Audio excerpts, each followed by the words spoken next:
Hello friends, கேப்சிக்கத்தில் துவையல் அரைக்கலாம். அது எப்படி செய்கிறதுன்னு வாங்க பார்க்கலாம். 2 கேப்சிக்கம் பெருசாக எடுத்திருக்கேன் நான். இது வந்து கடாய் அடுப்பில் வச்சுட்டு 2 ஸ்பூன் உளுந்தம்பருப்பு சேர்த்தாச்சு. சேர்த்துட்டு உளுந்த வறுத்து எடுத்துட்டு தனியாக, அது பிறகு தக்காளி வெங்காயம் போட்டு வதக்கிக்கிறலாம். தக்காளி வந்து 2 பெரிய தக்காளி எடுத்திருக்கேன். பல்லாரி 1, பச்சை மிளகா ஒரு 3, வெள்ளைப்பூடு ஒரு 3 எல்லாத்தையும் சேர்த்துட்டு நல்லா வதக்கிட்டு பாதி வதங்கினோன்னேவும் கேப்சிகம் போட்டுக்கிறலாம். கேப்சிகம் போட்டு நல்லா வதக்கிட்டு அதையும் வதங்கினோன்னேவும் கொஞ்சம் வதங்கினோன்னே கொத்தமல்லி தழை ஒரு கைப்பிடி சுத்தம் பண்ணி அதையும் சேர்த்துட்டு எல்லாம் வதக்கிட்டு தேவையான அளவு உப்பு சேர்த்துட்டு மிக்சி ஜாரில் சேர்த்து எல்லாத்தையும் சேர்த்து அரைச்சிட்டு வந்துடலாம்.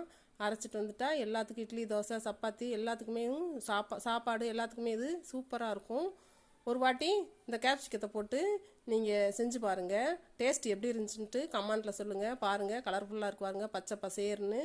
இது ரொம்ப நல்லாயிருக்கும், உடம்புக்கு ரொம்ப நல்லது. பிடிச்சிருந்தா லைக் பண்ணுங்கள்.